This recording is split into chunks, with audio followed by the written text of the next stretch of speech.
minority leader of the Senate, the first thing he said was, we don't condone political violence. Anthony. Hakeem Jeffries, the same thing.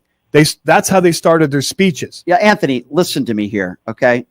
You agree with me that we can't condone any type of political violence. You said you agree with me on that. I know you don't like what Charlie Kirk stood for. Neither do I. I don't think Charlie Kirk was a good guy. I think he was a misogynist. He was racist. And I think his message hurt a lot of people. With that being said, I still sit here before you to say, not defending Charlie Kirk. I put out a video on social media today saying, I'm not defending Charlie Kirk, but I will also never downplay what took place yesterday or defend what took place yesterday.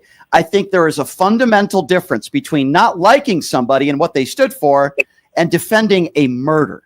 Do you see the difference, Anthony, where I stand?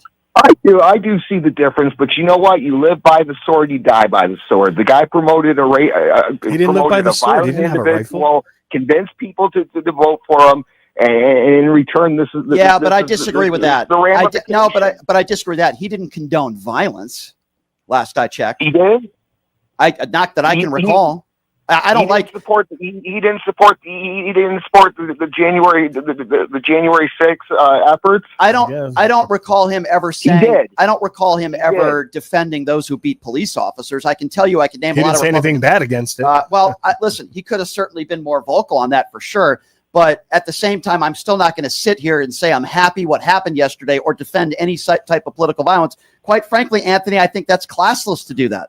I really do. Yeah. I don't like Charlie Kirk either. A lot of what you said about Charlie Kirk, I agree with you on. I thought he was a bad guy. He's not a good person. He was not a good person, but that doesn't mean that because we think someone's a bad person or not a good person, an influential person that idiots look up to. Yes, I do believe that people who really love Charlie Kirk are idiots. I do believe that. But with that being said, it doesn't mean that people can take matters into their own hands. And we don't know who exactly this person was that's responsible for this, but we can't condone violence. I don't care what way. It could be a Black Lives Matter protest or it could be January 6th. You're not a hostage. You're not a patriot if you beat a police officer, and you're certainly not a hero if you execute somebody at a rally. And if you're a responsible influencer, you can't tell people it was okay. You can't say you feel good about it. You can't say, oh, well, if you're a responsible person like Brian is, and he's on the right side of history, you have to tell people that, yeah, he was a bad guy, and we all disagree. He was a nationalist, and he was a xenophobe,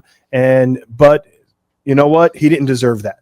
That's how I feel, Anthony, and I do appreciate your phone call. Thanks, There's a way to have respectful conversation and in disagreement, Anthony. I think I just fundamentally disagree with you. Yesterday was a bad day for the country.